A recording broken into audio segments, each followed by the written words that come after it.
Price Lord. நம்முடைய ஆண்டவரும் அருமை இரட்சகரும் மீட்பருமான கர்த்தராகிய இயேசு கிறிஸ்துவின் இனிய நல் நாமத்திலே உங்களுக்கு வாழ்த்துக்கள் சொல்கிறேன்.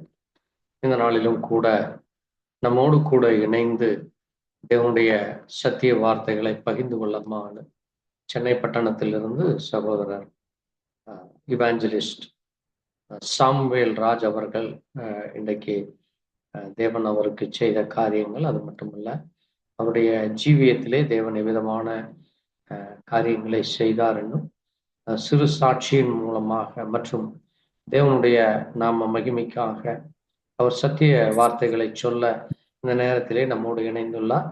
அவரை நான் ஆண்டவராகிய இயேசு கிறிஸ்துவின் இனிய நல் நாமத்திலே வாழ்த்துக்கள் சொல்லி கர்த்தருடைய நாமத்திலே தேவனுடைய வார்த்தைகளை சொல்ல நம்ம மத்தியிலே இணைந்திருக்கிற இவாஞ்சலிஸ்ட் சகோதரர் சாம்வேல் ராஜ் அவர்களை சென்னை பட்டணத்திலே இருந்த அவர்களை நம்மோடு கூட இணைந்துள்ளவரை இயேசு கிறிஸ்துவ நாமத்திலே வாழ்த்துக்கள் சொல்லுகிறேன்.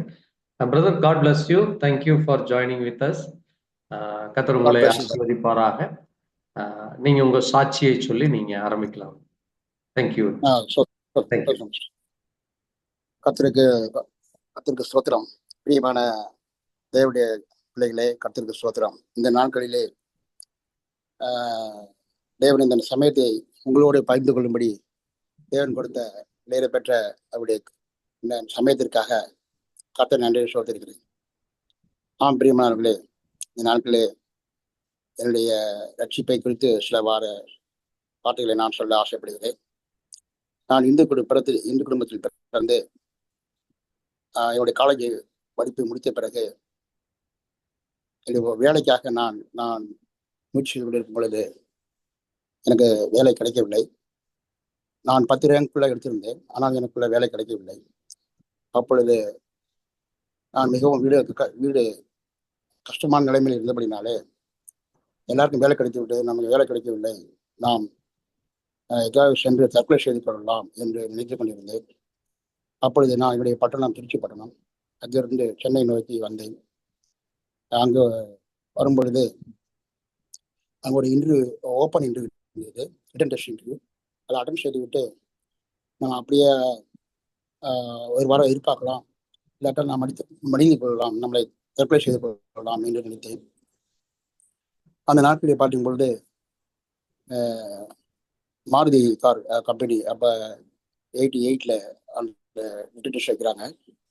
அப்போ நான் அட்டன் பண்ண செய்யும் பொழுது அது முடித்து விட்டு நான் வீடு திரும்பி விட்டேன். அப்பொழுது அடுத்த வாரத்தில் எனக்கு ஒரு லெட்டர் வந்தது, you are selected, your join the duty அப்படின்னு வந்தது. நான் அந்த லெட்டரை கவர் பார்த்த பொழுது எனக்கு நான் அட்டன் பண்ணுற அந்த கம்பெனியிலிருந்து வரவில்லை, லோக்கல் திருச்சி கம்பெனிலேருந்து ஒரு கம்பெனியில் வந்தது. நான் எந்தவித அந்த கம்பெனியில் இன்டர்வியூ அப்ளிகேஷன் போடவில்லை, இன்டர்வியூ அட்டன் பண்ணவில்லை. அதனால் அங்கேருந்து வந்தது. அதற்கு முன்பாக நான் சொல்ல தவறு மறந்துவிட்டேன். அங்கே நான் சென்னையில் சென்ற பொழுது அங்கே ஒரு சகோதரன் வீட்டில், என்னுடைய சகோதரன் வீட்டில் தங்கியிருந்தேன். அவர் இந்து குடும்பத்தில் என்னுடைய சகோதரன் கஷின், அவர் பழஞர் ரவுடி, எல்லா கட்டப்பழக்கம் உண்டு அவருக்கு. அவரை சந்திக்கும் பொழுது அவர் மாறி இயேசு ஏற்றுக்கொண்டு நல்ல சுபாவத்தில் அமைதியாக நல்லவராக காணப்பட்டார். அதை கண்டு மிகவும் ஆச்சரியப்பட்டேன். அப்பொழுது என்னுடைய காரியங்களை சொன்ன பொழுது அவர் சொன்னார், சகோதரன் ஐயா, எப்படி நீ மாறிவிட்டீர்கள் என்று கேட்ட பொழுது அவர் சொன்னார், ஆண்டவராகிய இயேசு கிறிஸ்து என்னை நான் கண்டு கொண்டு அவர் என்னை ஏற்றுக்கொண்டார், நான் பிள்ளையா மாறிட்டேன், என் சுபாவெல்லாம் மாறிவிட்டது என்று சொன்னார். அதை பார்த்த பொழுது எனக்கு மிகவும் ஆச்சரியமடைந்தது. அப்பொழுது அவரு சொன்னார், உங்களுடைய வேலைக்காக இயேசு கிறிஸ்து நிச்சயமான வேலை தருவார், கவலைப்படாத என்று சொன்னார். இன்று நாம் ஜெபிப்போம் என்று சொன்னார். அப்பொழுது கூட சகோதரர்கள் 2-3 சகோதரர்கள் வந்து ஜெபித்தார்கள். ஜெபித்த பொழுது அன்று நான் வந்து விட்டேன். வந்த பிறகுதான் எனக்கு கடிதம் வந்தது. அப்போ நான் எனக்குள்ள ஆண்டவர் பேசினார், நிச்சயமாகவே இது ஆண்டவராக இயேசு கிறிஸ்துவுடைய அற்புதம் தான். நான் அப்ளிகேஷன் போடலை, இன்டர்வியூ அட்டன் பண்ணல, ஆனால் கம்பெனியில் வேலைக்கு ஜாயின் பண்ண சொல்லியிருக்காங்க அப்படின்னு சொல்லி, அது லோக்கல் திருச்சி கம்பெனியில் எங்கே நான் அலைய தேவையில்லை. அப்படின்ற எனக்கு அப்ளிகேஷன் இடம் கிடைத்தது, வேலை கிடைத்தது. அப்போ சொந்த முடியாத சந்தோஷம். நிச்சயமாக இது ஆண்டவராகிய இயேசு கிறிஸ்து தான் அவர்தான் செய்திருக்கிறார் என்பதை நான் அறிந்து கொண்டேன். அப்பொழுது அன்றிலிருந்து இயேசு கிறிஸ்தை தேட ஆரம்பித்தேன். ஒரு சகோதரன், அங்கு வேலை செய்ய சகோதரன் மூலமாக நான் ஆண்டவராக இயேசு கிறிஸ்தை ஏற்றுக்கொண்டேன். அதிலிருந்து எனக்கு தேவன் அவருடைய காரியங்களை, அவருடைய தேவனுடைய அன்பினால் நிறைத்து இப்படியாக கிறிஸ்துக்குள் நான் பலப்படவும், உயிர்ப்பிக்கப்படவும், அன்பை ருசிக்கவும் கிருபை செய்தார். 96 நான் ஒரு தேவனுடைய பிள்ளையை விவாகம் செய்த கிருபை செய்தார். எனக்கு இப்படி 2 மகன்கள் இருக்கிறார்கள். நான் திருச்சிப்பட்டிலிருந்து மெட்ராஸ் வந்து 25 வருஷம் ஆகுது. 25 வருஷமும் தேவன் கூட இருக்கிறார். அவருடைய ஒவ்வொரு நாளும் தேவ சமூகத்தில் அவருடைய தேடும் பொழுதெல்லாம் புதிய வல்லமை, புதிய அபிஷேகத்தை பெற்றுக்கொண்டு, இந்த நாட்களிலே புதிய வெளிப்பாடுகளை பெற்றுக்கொண்டு எனக்கு கொடுத்த அந்த உத்தரவாதத்தை, நான் பெற்றுக்கொண்ட அந்த அன்பை, தேவனுடைய அந்த ஆசீர்வாதங்களை மற்றவர்களுக்கு சொல்ல வேண்டும் என்று ஆவியானவர் என்னிடத்தில் பல விதங்களில் பேசிக்கொண்டே இருப்பார். எனக்கு தூக்கம் 1 மணி 2 மணி நேரம் தான் இரவு தூங்குவேன். மற்ற நேரமெல்லாம் படுக்கும் பொழுது தியானித்து கொண்டுதான் இருப்பேன். தூக்கம் என்பது 2 மணி நேரம் 3 மணி நேரம் தான் இரவுல தூங்குவது. இப்படியாக ஆண்டவரை பற்றி நினைத்து கொண்டு அப்படியாக எப்படியாவது சுவிசேஷங்களை யாருக்காவது எப்படியாவது எந்த விதத்திலாவது சொல்ல வேண்டும் என்ற ஆவியானவர் ஏவுதல் கொண்டுகிட்டே இருப்பார். நான் பல விதங்களில் ஆண்டுடைய வார்த்தைகளை, எனக்கு கொடுக்கிற வெளிப்பாடுகளை மற்றவர்களுக்கு என்னுடைய வாழ்க்கை அனுபவங்களையும் ஆண்டவர் கொடுக்கிற வெளிப்பாடுகளையும் பல விதங்களிலே தேவனுடைய பிள்ளைகளுக்கும் அநேகருக்கு பகிர்ந்து கொள்ள இந்த நாட்களிலே தேவன் கிருபை செய்து வருகிறார். அவர் செய்த நன்மைகள் அளவிட முடியாதது, எண்ண முடியாது, சொல்ல முடியாது. அவருக்கு நிச்சயமாக நான் நன்றி செலுத்த கடனாளியா இருக்கிறேன். ஏனென்றால் அவருடைய அன்பை ஒவ்வொரு நாளும் ஒவ்வொரு விதத்துல நான் விசித்து வருகிறேன். அதை இந்த நாட்களில் உங்களோடு பகிர்ந்து கொள்ளும்படியாக தேவன் கொடுத்த சந்தர்ப்பத்திற்காக கர்த்தரை ஸ்தோத்திரிக்கிறேன். கர்த்தருக்கு ஸ்தோத்திரம். ஆம் பிரியமானவர்களே, இந்த நாட்களிலே தேவன் சமீப காலமாக என்னுடைய பேசின வார்த்தைகளை, உங்களோடு அதிகமாக தொட்ட வார்த்தைகளை உங்களோடு பேச விரும்புகிறேன். கர்த்தருக்கு ஸ்தோத்திரம். பிரியமானவர்களே, இந்த நாட்களில் நான் அதிகமாக வேதத்தில் டீப்பாக நான் சொல்லவில்லை. எனக்கு தேவன் வெளிப்பட்ட தொட்ட காரியங்களை உங்களோடு இந்த கடைசி நாட்களிலே தேவன் ஆவியானவர் ஏவன் அப்படின்னாலே உங்களோடு பேச விரும்புகிறேன். கர்த்தருக்கு ஸ்தோத்திரம். பிரியமானவர்களே, இந்த நாட்களிலே கடைசி காலமாக இருக்கிறது. நாம் ஒவ்வொரு நாளும் எச்சரிப்பின் வார்த்தைகளை நாம் பெற்று எச்சரிப்பு அடைந்து நாம் உணர்வடைந்து நாம் ஆயத்தமாக வேண்டிய சூழ்நிலையில் இருக்கிறோம். பிரியமானவர்களே,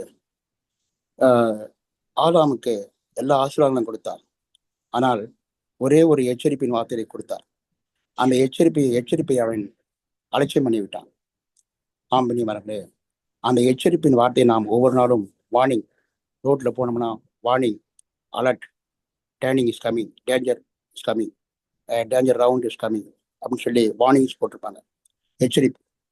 அந்த ஒரே ஒரு எச்சரிப்பை அவன் அலட்சியம் செய்து விட்டான். இந்த கனியை மட்டும் புசிக்காது, புசித்தால் நீ சாவாய் என்று சொன்னார். அந்த எச்சரிப்பின் வார்த்தையை அவன் அலட்சியம் பண்ணபடினாலே அவன் எல்லாவற்றையும் இழந்து விட்டான்.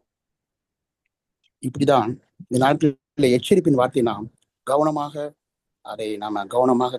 கேட்டு அதை கைக்கொள்ள மிகவும் மிகவும் ஜாக்கிரதையா இருக்க வேண்டும். ஒரு இடத்தில் போகிற சிக்னல் இருக்குது, சிக்னல் நாம் பார்க்க வேண்டும். பொருள் போகிற சிக்னல் பார்க்க வேண்டும். அந்த சிக்னல் பார்க்காம போனோம்னா நமக்கு ஆபத்து வந்து சேர்ந்துவிடும், நமக்கு ஆபத்து வரும். அதுபோலதான் தேவனுடைய எச்சரிப்பு வார்த்தை அநேகர் அலட்சியம் பண்ணப்படுகிறபடினாலே எல்லாம் தவறி விழுந்து விடுகிறார்கள். ஆண்டவர் ஆசீர்வதிக்கிறார், 99 ஆசீர்வாதங்களை கொடுக்கிறார். ஒரே ஒரு கண்டிஷன் தான் வைக்கிறார். அது போல 10 கட்டளைகளை கொடுத்தார். அதுல சுருக்கமாக 2 கட்டளையை மாற்றி விட்டார். 10 கட்டளையை அவன் கணக்கு சொல்வான். இவ்வளவு கொடுத்து விட்டீர்கள், இவ்வளவு 10 கட்டளை எப்படி கை கொள்வது அப்படி என்று அவன் புலம்புவான். அதற்காகவே அவர் 2 கட்டளையா மாற்றி விட்டார். அப்படியாக சுருக்கமாக அவர் எவ்வளவு நம்மளை எளிமையாக நாம் கை கொள்ள வேண்டுமோ அந்த அளவுக்கு எல்லா காரியங்களையும் தேவன் செய்து வைத்திருக்கிறார். இந்த நாட்களிலே நாம் அறிந்த வண்ணமாக அந்த சிறு பையனை குறித்து நாம் அறிகிறோம். அவன் 5 அப்பங்களும் 2 மீன்களையும் ஒரு பையன் ஒரு கூட்டத்தில் இருந்து சீசரிடத்தில் கொடுக்கிறான். சீசர்கள் அதை இயேசுவிடத்தில் கொடுக்கிறார். இயேசு அதை ஆசீர்வதித்து அங்குள்ள 5000 பேர் புருஷர்கள் மட்டும் 5000 பேர், அது எல்லாம் அவர்கள சகோதரிகள், பிள்ளைகள், வயசானவர்கள் எல்லாம் சேர்த்தா ஒரு 15,000 பேர் குறைந்தபட்சம் அந்த இடத்துல இருக்கக்கூடும். அப்ப அந்த அந்த காரியத்தை நாம் பார்க்கும் பொழுது அந்த சகோதரர், அந்த சிறு பையன் சொல்லப்படுகிறது. அவர் சீசரிடத்தில் கேட்கிறார், உங்களிடத்தில் ஏதாவது இருக்கிறதா என்று கேட்கும் பொழுது அந்த சிறு பையன் அந்த வார்த்தையை கேட்டான். அப்பொழுது இது என்னிடத்தில் இருக்கிறது என்று அவன் தாராளமாக கொடுத்தான். சீசரிடத்தில் கொடுத்தான். சீசர்கள் அது இயேசுவிடத்தில் கொடுத்தார்கள். அப்ப இயேசுவிடத்தில் கொடுத்த பிறகு அதை அவர்கள் பெற்று அவர் ஆசீர்வதித்து அதை கொடுக்கும் பொழுது அநேகருக்கு புரோகிரமா மாறினது. பிரியமானவர்களே, அந்த சிறிய பையனை குறித்து நாம் அதிகமாக கவனிக்க வேண்டிய அவசியமா இருக்கிறது. சிறு பையன் என்பது நம்ம அவனை யாரும் ஒரு பொருட்டாக எண்ண மாட்டார். அந்த சிறு பையனை யாராவது நம்ம அதிகமாக பொருட்டாக எண்ண மாட்டோம். அவன் சொல்வதை கவனிக்க மாட்டோம், ஒரு பொருட்டாக எண்ண மாட்டோம். அதுபோல நாம் ஒரு சிறு பையனாக நாம் மற்றவர்களுக்கு ஒரு தாழ்மான நிலையில் காணப்பட வேண்டும். நம்மளை ஒரு பொருட்டாக மற்றவர்கள் எண்ணாவிட்டாலும் கருதாவிட்டாலும் நம்மை தாழ்மை நிலைமையில் தாழ்த்தப்படும் பொழுது நாம் அதை குறித்து கவலைப்படவே கூடாது.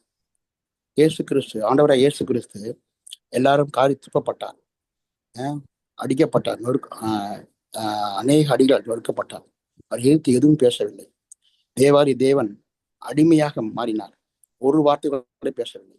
அதுபோல இந்த நாட்களில் இருந்த சிறு பையன் தன்னுடைய தனத்தில் இருந்ததை அவனிடத்தில் கொடுத்தான்.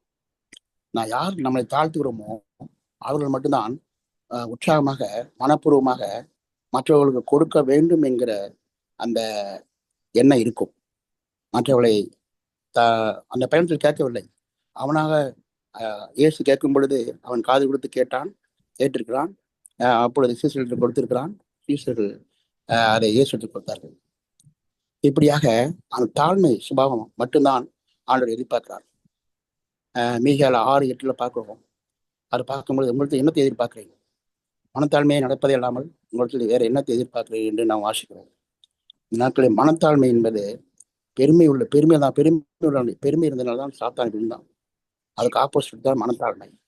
அந்த மனத்தாழ்மையை சாந்தத்தையும் எடுத்து கற்றுக்கொள்ளுங்கள் என்று இயேசு சொல்லுகிறார். அந்த மனத்தாழ்மையும் அந்த சாந்தத்தையும் இந்த நாட்களிலே நாம் கற்றுக்கொள்ள வேண்டியது மிக மிக அவசியமா இருக்கு. பிரியமானவர்களே, அந்த மனத்தாழ்மை இல்லவிட்டால் நாம் ஒருபோதுமே தேவனுடைய ஆசீர்வாதத்தை பெற்றுக்கொள்ள முடியாது. தேவனுக்காக எந்த கிரியும் செய்ய முடியாது. அந்த 5 அப்பம் 2 மீன் என்று நாம் பார்க்கும் பொழுது 5 நம்ம அவயங்கள், சரீரத்தின் 5 உறுப்புகள், ஆவி, ஆத்மா, சரீரம் சொல்லப்படுகிறது. அந்த சரீரத்தில் 5 அவயங்கள் தான் அந்த 5 உறுப்புகள். அந்த 2 மீன் என்பது ஆவிக்குரிய காரணத்தை பார்க்கும் பொழுது ஆத்மாவும் ஆவியும் குறிக்கிறது, ஆவியும் ஆத்மாவும் குறிக்கிறது. அந்த 5 புலன்களையும் நம்முடைய ஆவி ஆத்மாவையும் தேவனத்தில் ஒப்பு கொடுக்க வேண்டும். முழுமையா அவர் நம்ப வேண்டும். முழுமையா அவற்றில் ஒப்பு கொடுத்து ஜீவ பலியாக தேவனுடைய சமூகத்தில் வரும்போதெல்லாம் ஜீவ பலியாக அவரை நன்றியின் நிறுவத்தோடு நாம் துடித்து மகிழ்ந்து பாடி களி கூர்ந்து ஆடி பாடி துடித்து மகிழ்ந்து தேவனுடைய அன்பை பெற்று அபிஷேகத்தை பெற்று புதிய வர்ணமை புதிய கிருபைகளை பெற்று மகிழ்ந்து கழிவுற வேண்டும். ஜீவ பலியாக அவருக்கு நம்ம ஆராதனை செய்ய வேண்டும்.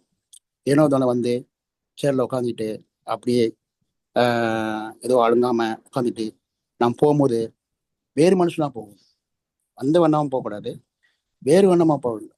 ஏன்னா அபிஷேகம் இறங்கும் பொழுது, சகோதரத்தில் அபிஷேகம் இறங்கும் பொழுது அவன் வேறு மனிதனாக மாறினான். அதுபோல நம்முடைய கவலைகள், கண்ணீர்கள், துக்கங்கள் எல்லாவற்றையும் துளைத்த புதிய ஒரு குழந்தை பிறந்து எப்படி ஒரு சந்தோஷம் இருக்குமோ அதுபோல ஒரு சந்தோஷத்தை நம்ம பெற்றுக்கொள்ள வேண்டும். ஜீவ பலியாக ஒப்பு கொடுக்கும் பொழுது மாத்திரமே அந்த அபிஷேகம் இறங்கும். ஆண்டவரே, நான் ஒன்றுமில்லை சாமி, நான் இன்னும் உங்களிடத்தில் வந்திருக்கிறேன், உங்களிடத்தில் இருக்கிற ஆசீர்வாதங்களை பெற்றுக்கொள்ள என்னை தகுதிப்படுத்தும். இது அத்தனை நாள் கழிவு சுத்திகரியும். இன்று வைத்திருக்கிற ஆசீர்வாதங்களை, இப்பொழுது வைத்திருக்கிற ஆசீர்வாதங்களை தேவ சமூகத்தில் பெற்றுக்கொள்ள எனக்கு உதவி செய்யும் என்னை கழுவுமையா. எனக்கு இந்த நிமிஷம் வரை நீங்கள் செய்த நன்மைகள், என்னை என்ற குறைகள், குற்றங்கள், பிழைகள், தவறுகள், சிந்தனைகள், ஆவி ஆத்மா 20 பகுதி சொல்லப்படுகிறது. அந்த ஆவி ஆத்மா சரீரத்துல 20 பகுதியில எந்தெந்த பகுதியில் நான் தவறு செய்திருக்கின்றனோ என்பதை நீர் அறிவு சாமி. எனக்கு தெரிந்தோ தெரியாமலோ சிந்தனைகளோ பேச்சிலோ பல காரியங்கள பாவங்கள் வந்திருக்கக்கூடும். ஏனென்றால் நாம் இந்த நாட்டிலே வீட்டை விட்டு வேலைக்கு புறப்பட்டு போகிறோம். போயிட்டு வர்றதுக்குள்ள நம்முடைய உடம்பு, சரீரம், சட்டை எல்லாம் அழுக்காகிவிடும். ஏனென்றால் அதுபோலதான் நம்முடைய ஜீவியமும். நாம் இந்த உலகத்திலே பாவம் இருந்த உலகத்திலே ஜீவிக்கிறோம். எப்படியாவது அது கரைப்படிவிடும், அது அழுக்காகிவிடும். அதை தேவ சமூகத்தில் வரும்பொழுது முதலாவது சுத்திகரிக்க வேண்டும். ஏன்னா சுத்திகரிக்கப்பட்ட பாத்திரத்தை எடுத்துதான் அவர் யூஸ் பண்ணுவார். சுத்திகரிக்கப்பட்ட பாத்திரத்துல ஊற்றப்பட்ட அந்த பொருட்கள் வந்து சுத்தமா இருக்கும். இல்லாவிட்டால் எந்த ஊட்டினாலும் அந்த பொருள் கெட்டு போய்விடும். அப்பொழுதுதான் நம்ம சுத்திகரிக்க வேண்டும். ஐயா, இப்பொழுது வந்திருக்கிறேன், எனக்கு உதவி செய்யுங்க, நான் என்னை சுத்திகரிக்க என்னை கொடுக்கலை மன்னிங்க, புதிய வல்லமை, புதிய கிருபை, புதிய ஆசீர்வாதங்களை நிரப்புங்க பெற்றுக்கொண்டு அந்த ஒவ்வொரு கூட்டத்திலும் புதிய அபிஷேகங்கள், ஆசீர்வாதங்களை பெற்றுக்கொள்ள வேண்டும். வெளிப்பாடுகளை பெற்றுக்கொள்ள வேண்டும். தரிசனங்களை பெற்றுக்கொள்ள வேண்டும். வரங்களை பெற்றுக்கொள்ள வேண்டும். அவர்கள் ஏராளமா இருக்கிறது. அவருடைய கைகளை நீங்கள் குறுகி போக்க செய்யக்கூடாது. சின்ன சின்ன காரியங்களை, உலக காரியங்களை கேட்கக்கூடாது. ஆவிக்குரிய ஆசீர்வாதங்கள், வெளிப்பாடுகள், அபிஷேகம், வல்லமை, சந்தோஷம், சமாதானம் அதை பெற்று அனுபவிக்க வேண்டும். அதை தான் நீங்கள் கேட்க வேண்டும். கீழ்படியாக அந்த 5 அப்பங்கள் 2 மீனை நீங்கள் கொடுக்கும் பொழுதுதான் அது வந்து அவனுக்கு ஆசீர்வாதம். அந்த பையனை குறித்து இடத்துல எழுதப்பட்டிருக்க எல்லாரும் அறிவார்கள். பர்வத்துல போனா அந்த பையனை நாம் பார்க்கலாம். ஏன்னா அவ்வளோ ஆசீர்வாதம் மாறினான். அதுபோல இந்த நாட்களில் நம்ம ஒப்பு கொடுக்கும் பொழுதுதான் நம்மளை கொண்டு ஆண்டவர் உபயோகப்படுத்துவார். நாம் ஒவ்வொருவரும் கர்த்தருக்கென்று ஊழியம் செய்ய ஆண்டவருடைய அன்பை குறித்து சொல்வதற்கு கடன்பட்டு விடுவோம். கடனாளியா இருக்கிறோம். இயேசு விலை கொடுத்து நம்ம வாங்கியிருக்கிறார். நம்ம வந்து இப்ப லோன் வாங்கினா நமக்கு அவங்க அடிமை மாரி. எப்பொழுது நாம் ஆண்டவராக இயேசு கிறிஸ்து அடிமை, நம்மளை விலை கொடுத்து வாங்கியிருக்கிறார். நம்மளால கொடுக்க முடியாத காசை அவர் ரத்தத்தை கொடுத்து நம்மை விலை கொடுத்து வாங்கியிருக்கிறார். அதுக்கு நம்ம என்னத்தை செலுத்துவோம்? நமக்கு வேண்டிய ஆண்டவருடைய தமிழத்தில் கொடுத்ததை மாத்திரம் நாம் பெற்றுக்கொண்டதை மற்றவர்களுக்கு சொன்னால் போதும். பெரிய கணம் செய்ய வேண்டாம். அவர்கள் சீசரிடத்தில், அந்த பையன் சீசரிடத்தில் கொடுத்தான். ஊழியக்காரர் இடத்தில் நம்ம வந்து நம்முடைய காரியங்களை தேவனத்திலும் ஊழியக்காரத்திலும் நம்மளை பகிர்ந்து கொள்ளும் பொழுது அவர்கள் முழு நேரமாக நமக்காக தேவனுடைய சமூகத்தில் விழுந்து கிடக்கிறார்கள். அப்பொழுது ஆசாரியர்கள் முழு நேரமாக கர்த்தருடைய சமூகத்தில் இருக்கிறார்கள். அந்த சீசர்களிடத்தில் நம்முடைய காரியங்களை சொல்ல வேண்டும், தேவனத்திலும் சொல்ல வேண்டும். அப்ப தேவனத்தில் சொல்ல வேண்டும், ஆசிரியர் சொல்ல வேண்டும். ஆசிரியர் சொல்லி நாம் முழுமையாக ஒப்பு கொடுக்கும் பொழுது நிச்சயமாகவே நம்மளை கொண்டு தேவன் பெரிய கருணை செய்வார். பிரியமானவர்களே, இந்த சிறு பையனுடைய முக்கிய தத்துவம் தாழ்மை. அடுத்தபடியாக தன்னை முழுமையாக தேவனத்தில் அர்ப்பணிக்கிறது. கொடுக்கும் பொழுது, தேவனத்தில் கொடுக்கும் பொழுதுதான் அவர் அவருடைய கரத்தில் வைத்து என்ன செய்யார்? நீ என்னுடைய களத்தில் இருக்கிறாய், நான் உன்னை பேர் சொல்லி அழைத்திருக்கிறேன், தாங்குவேன், தப்புவிப்பேன், சுமப்பேன் என்று சொன்ன தேவன் அந்த வார்த்தை நிறைவேறும்.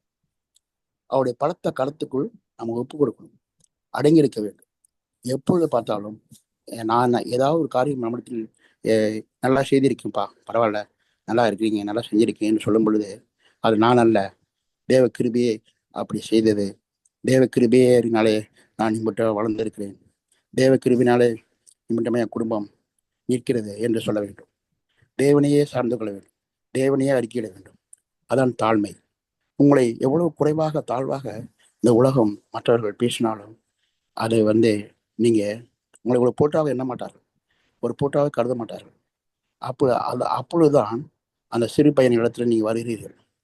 உலகம் உங்களை ஒதுக்கும் பொழுது தேவன் உங்கள் பட்சத்தில் இருக்கிறார் என்பதை நீங்கள் அறிய வேண்டும். யோசேப்பை எல்லாம் ஒதுக்கினார்கள், ஆனால் தேவன் அவர் பட்சத்தில் இருந்து ஏற்ற வேலையில உயர்த்தினார். மனிதர்கள் இன்று கூட தேவன் பேசினார். அவர் கலிலேயனோ என்று சொல்கிறார். கலிலேயிலிருந்து நன்மை உண்டாகுமோ? கலிலே என்றால் அவர் அதிகமாக அந்த நாட்டிலே இயேசு வாசம் செய்த இடம் கலிலேயா. கலிலேயா என்பவர் என்னன்னா, அது ஒரு கீழ்த்தரமான மக்கள், எல்லாரும் ஒதுக்கப்பட்ட இடம். ஒரு ஒரு சேரி மக்கள், ஒதுக்கப்பட்ட மக்களால் ஒதுக்கப்பட்ட, நம்ம பாசறை எடுத்துக்கிட்டோம்னா கீழ் ஜாதிகள், மக்களால் ஒதுக்கப்பட்டவர்கள், அவர்கள் தான் அந்த நாட்களிலே கலிலேயர்கள். அந்த கலிலேயர்கள் மத்தியில் தான் தேவன் அதிகமாக அவள் நேசித்து அங்கே வாசம் செய்தார். அநேகர் அந்த கலிலேயர்கள் இயேசு ஏற்றுக்கொண்டார்கள். பிரியமானவர்களே, யார் இந்த தேச மக்கள் யார் யார் ஒதுக்குறார்களோ அவர்களை தேவன் அவர்களை அவர் பக்கமாக இழுத்து கொண்டார். இந்த நாட்களில் நீங்க பார்க்கலாம், அநேக மக்களால் ஒதுக்கப்பட்ட அந்த கீழ்ஜாதி மக்களை தான் அதிகமாக ரட்சிக்கப்படுகிறார்கள். நீங்க பார்க்கலாம், படிப்பறியில்லாதவர்கள், மற்றவர்கள் ஒதுக்கப்பட்டவர்கள், அவர்களை தான் தேவன் ரட்சிக்கிறார். அவர்களை ரட்சித்து தான் இந்த நாட்டிலே தேவன் ராஜ்யத்துக்கு அவர் பங்காளியாக மாற்றுகிறார். பிரியம், நம்மளை தாழ்த்தும் பொழுது, நம்மளை தாழ்வாக மாற்ற நினைத்தாலும் தேவன் நம்மளை உயர்த்துவார். நம்மளை கொண்டு அனைவருக்கு புரோஜனமாக மாற்றுவார். இந்த இந்த நற்செய்தியை உங்களோட தேவன் கொடுத்த பகிர்ந்து கொள்ள கொடுத்த கிருபிக்காக சோத்திருக்கிறேன். தாழ்மையை தடுத்துக் கொள்ளுங்கள். கர்த்தரா இயேசு போல பயத்திராத ஆட்டுக்குட்டியை போல நாம் காணப்பட வேண்டும். தாழ்மை இருந்தால்தான் மேன்மை நம்மை கிடைக்கும். ஒவ்வொரு படியிலும் ரட்சிப்பு படி 7 படிகள் இருக்கிறது. ஒவ்வொரு படியிலும் ஒரு ஊழியருக்கான தரிசனம் கண்டால் அதுல தாழ்மை தாழ்மை தாழ்மை தாழ்மை கீழ்ப்படிதல் தாழ்மை இருக்கு. கீழ்ப்படிதல் தாழ்மை. தேவன் என்ன சொல்கிறாரோ அப்படியே கீழ்ப்படி வேண்டும்.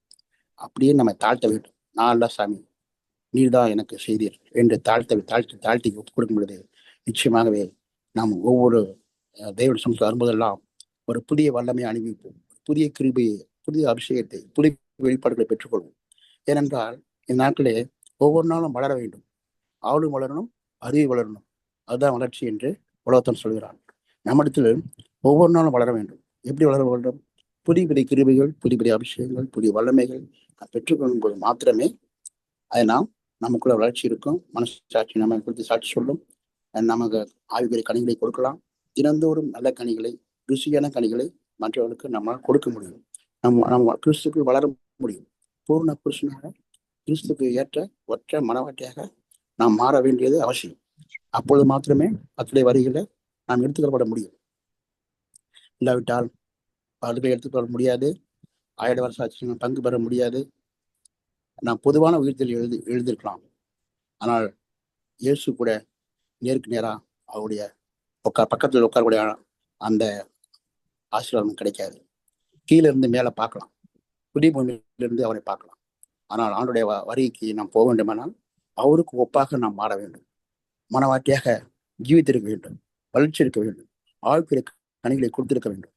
தாழ்மை உள்ளவருக்கு தான் அவர் கிருபை கொடுக்கிறார், ஆசீர்வாதங்களை கொடுக்கிறார். அவர்களை தான் அவர் எடுத்து உபயோகப்படுத்துவார், அநேகருக்கு ஆசீர்வாதம் மாற்றுவார். பிரியமானவர்களே, கர்த்தருக்கு ஸ்தோத்திரம். கர்த்தர் கொடுத்த இந்த வாய்ப்பாக நன்றி செலுத்துகிறேன். பாஸ்டரையும் இந்த நாள் பாஸ்டர் மூலமாக எனக்கு இந்த வாய்ப்பை கொடுத்த கர்த்தருக்கு நன்றி செலுத்திருக்கிறேன். பாஸ்டர் ஊழியமும் அவருடைய குடும்பமும் சபையார் ஆனவரும் கர்த்தருக்கு மனவாட்டியாக மாறும்படியாக நான் உங்களை ஜெபத்தில் நினைக்கிறேன். நீங்களும் எனக்காக ஜீவித்துக் கொள்ளுங்கள். கர்த்தர் தாமே அவருடைய வரையக்குன்னு நம்மளை ஒவ்வொருவரையும் ஆயத்தப்படுத்துவாராக. ஆமென். Thank you brother. சோத்திரம் பாஸ்டர். தேங்க்யூ. தேவன் தாமே இந்த அருமையான நேரத்திலே ஒரு நல்ல செய்தியை தேவதாசன் மூலமாக கர்த்தர் நமக்கு கொடுத்தார். அவருடைய வேதத்திலே அநேக ஆசீர்வாதமான காரியங்கள் உண்டு. அந்த வேதத்திலே மகிமையான காரியங்கள் உண்டு. இயேசு கிறிஸ்துவனுடைய ஜீவியத்திலே அவர் அநேக நாட்கள் அந்த கலிலேய பட்டணத்திலே அநேக காரியங்களை செய்தார். அதைத்தான் நாம் அங்கு வேதத்திலே வாசிக்கும் பொழுது கூட இயேசு கிறிஸ்து தன்னுடைய சொந்த ஊராகிய நாசரேத்திலே சென்று அங்க இருக்கிற ஜெப ஆலயத்திலே அவர் வேதத்தை, அந்த ஏசாயா நிருபத்தை அவர் வாசித்து இன்றைய தினம் இந்த வேத வாக்கியம் நிறைவேறினது என்று சொல்லி அங்கே 2 மனிதர்களை குறித்து அவர் பேசுகிறார். அங்கே நாகமானை குறித்தும் இன்னும் தேவனுடைய இன்னொரு ஒரு ஊழியக்காரரை குறித்து அவர் பேசும் பொழுது ஜனங்கள் பாருங்கள், அங்கே எலியா அந்த விதவையாகிய சாராபாத்திற்கு சென்றார் என்று இந்த 2 நபர்களை குறித்து மட்டும் அவர் பேசுகிறார். சீரியாவிலே அநேக குஷ்டரோகிகள், இஸ்ரவேலிலே அநேக குஷ்டரோகிகள் இருந்தாலும் நாகமான் மட்டும்தான் அங்கே சுகமடைந்தான் என்றும், அதுபோல் அநேக விதவைகள் இருந்தும் இந்த சாராபாத் விதவைதான் அங்கே எலியா செல்லுகிற இடமாக இருந்தது என்று சொல்லி, அதை போல அநேக ஜனங்கள் இருந்தாலும் அவர் ஏற்றுக்கொள்கிற பிள்ளைகள் இருக்கிற இடத்திலே அங்கே நன்மை உண்டு, ஆசீர்வாதம் உண்டு என்று சொல்லி சொல்லும் பொழுது கலிலேயாவில் உள்ள அந்த கப்பர்நகூமை குறித்து அவர் பெருமையாக பேசுகிறார். அப்பொழுது இந்த நாசரேத்து ஜனங்கள் எரிச்சலும் கோபமும் கொண்டு அங்கே இயேசு கிறிஸ்துவை மலை உச்சிக்கு கொண்டு போய் அவரை தலைகீழாக தள்ளி கொலை செய்யும்படி அவர்கள் முயற்சி செய்கிறதை பார்க்க முடியும். அவர்கள் ஏன் அவர் அப்படி செய்கிறார்கள் என்றால், அங்கே கப்பர்நகூமில் இருக்கிற கலிலேயாவில் இருக்கிற ஜனங்கள் இயேசு கிறிஸ்துவுக்கு அருமையாக மரியாதை கொடுத்தார்கள். இயேசு கிறிஸ்துவை அவர்கள் தங்களுடைய தேசத்தினுடைய ஒரு மிக முக்கியமான ஒரு நபராக அவரை கருதினார்கள். ஆனால் நாசரேத்து பட்டணத்தை சேர்ந்த இயேசுனுடைய அந்த சொந்த ஊர்க்காரர்கள், அவருடைய குடும்பத்தார்கள் கூட அவரை அங்கே கனத்தை மரியாதையை கொடுக்காதபடி அவரை கொன்று போடும்படி செய்கிறார்கள். ஆகவே சகோதரர் சொன்னது போல கலிலேயா என்பது ஒரு ஆசீர்வாதமான ஒரு தேசமாக, ஒரு பட்டணமாக, ஒரு நகரமாக அந்த நாளிலே இருந்தது. அது தேவனுடைய பெரிய கிருபை. இப்பொழுது அந்த 5 அப்பம் அந்த 2 மீனும் அதை கொடுக்க தேவன் கிருபை கொடுத்தார். அதை 5000 பேர் புசித்தார்கள் என்று பார்க்கிறோம். பாருங்கள், தேவன் சிறிய கூட்டத்தை, சிறு மந்தையே பயப்படாதே என்று சொல்கிறார். அது தேவனுடைய பிள்ளைகளாகி நாமும் தேவனுடைய வார்த்தைக்கு நாம் அடங்கி இருக்கும் பொழுது நாம் ஒரு சிறு கூட்டமாக காணப்படலாம். ஆனால் அதை பல மடங்கு பெருக்க தேவன் இரக்கம் பாராட்டுகிறார். ஆகவே இந்த நாளிலே கொடுக்கப்பட்ட இந்த மிக அருமையான செய்தி, கலிலேயா எவ்வளவாக சிறுமைப்பட்டதாக, மற்றவர்களாலே புறக்கணிக்கப்பட்ட ஒரு ஒடுக்கப்பட்ட ஜனங்கள், கைவிடப்பட்ட ஜனங்கள், திக்கற்றோர்களும் அனாதைகளும் இன்னும் அங்கே சிறுமைப்படுத்தப்பட்ட ஜனங்கள் இருந்த பட்டணமாக காணப்பட்டார். தேவனுடைய ஆசீர்வாதம் அந்த பட்டணத்திற்கு செய்யப்பட்டது. ஆகவே இன்றைக்கும் கூட யாரெல்லாம் அவரிடத்திலே தன்னை தாழ்த்தி வருகிறார்களோ அவர்களுக்கு தேவன் பெரிய காரியங்களை செய்கிறார் என்ற ஒரு நல்ல செய்தியை நாம் கேட்க தேவன் கிருபை கொடுத்தார். செய்தியை கொடுத்த சகோதரர் சாமுவேல் ராஜை, அவருடைய குடும்பத்தை, அவருடைய வேலை காரியங்களை, அவர் செய்கிற அந்த சுவிசேஷ பணியை அநேக ஜனங்களுக்கு அவருடைய தேவனுடைய வார்த்தையை கொண்டு செல்ல இன்னும் அதிகமாக பயன்படுத்தும்படியா நாம் அவருக்காக இந்த செய்திக்காய் நாம் ஜெபிக்கலாம். எங்களை நேசிக்கிற எங்கள் நல்ல ஆண்டவரே, கர்த்தராகிய இயேசு கிறிஸ்துவின் நன்மையான நேரத்திலே வாசித்து தியானிக்கப்பட்ட உடைய சத்திய வார்த்தைக்காய் நன்றி செலுத்துகிறோம். கர்த்தர் தாமே இந்த நேரத்திலே சொல்லப்பட்ட காரியங்களுக்காய் உமக்கு நன்றி செலுத்துகிறோம். வானத்தையும் பூமியும் படைத்த சர்வ வல்லமையுள்ள தேவன், நீர் அல்பாவும் ஒமேகாவும் ஆதியும் மந்தமுமான தேவனாயிருக்கு. அப்படிப்பட்ட மகிமையின் தேவன் இந்த நேரத்திலே சகோதரர்கள் மூலமாய் கொடுக்கப்பட்ட செய்திக்காய் நன்றி செலுத்துகிறோம். இயேசுவே, உம்முடைய ஜீவியத்திலே இந்த கலிலேயாவிலே அநேக காரியங்களை நீ செய்தீர்.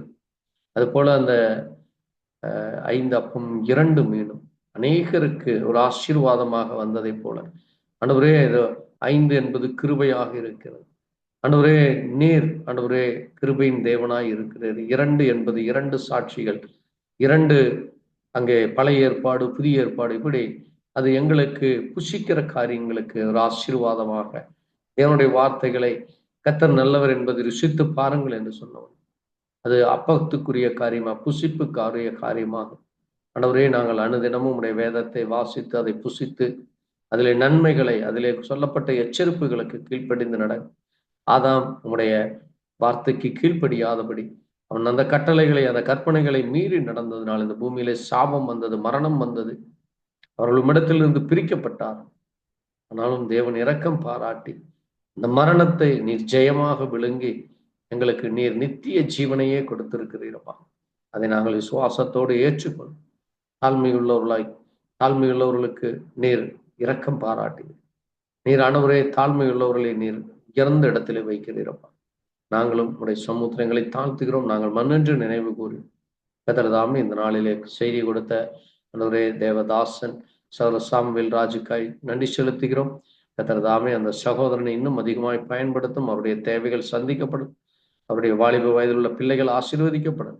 அவர்களும் குடும்பமாய் சபையாய் இன்னும் சாட்சியுள்ள பிள்ளைகளாய் மாறி இந்த பூமியிலே கனி கொடுக்கிறவர்களாக உம்முடைய வருகையிலே காணப்படுவர்களாக இருக்கு.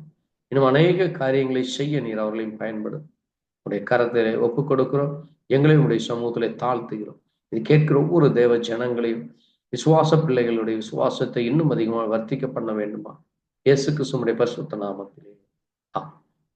God bless you, my brother. கர்த்தர் தாமே உங்களை ஆசீர்வதிப்பாராக. அனுராக இயேசு. Thank you. God bless you. Praise the Lord. Thank you. Thank you, Jesus. Amen.